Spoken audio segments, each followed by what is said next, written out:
I know you said you did not have a womb anymore. I Yeah. remember you cut your breasts off, but I didn't realize that you had your womb taken out.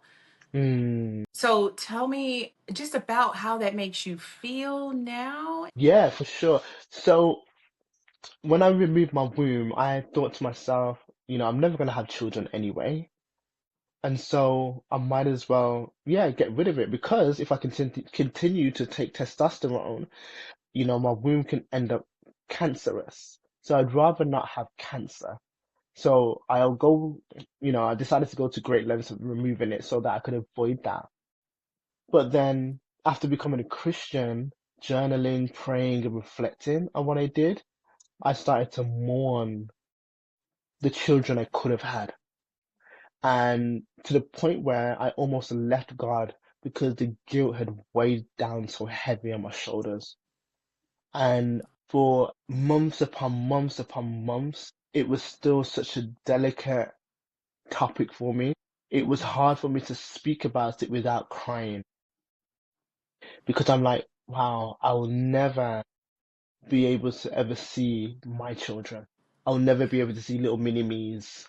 And that cut so deep. Like I'd Mm. gotten rid of a whole generation that could have carried on some sort of legacy. Your mom, how's that relationship now? With my mom, I remember that when I decided to get baptized, I didn't tell anyone. And so I think she found out through a video of my baptism and she was just elated. She was tearful, she was joyous, overjoyed actually. And she's like, wow, I now have my daughter back. And even hearing those words, I was like, whoa, I now have my daughter back. Wow, that must have cut so deep for her because I'm not a parent. I can't even imagine my kid making that decision to transition it and then losing, the daughter I had and now turning into a man that I never had. Like I can't imagine how that must have felt for her. But she was just elated to know that she's finally got me back. She can finally now call me Stephanie. She can Oh, finally, that's just yeah, have a beautiful little last one left.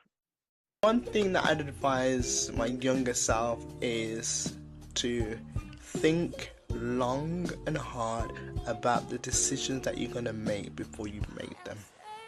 Don't do anything rash.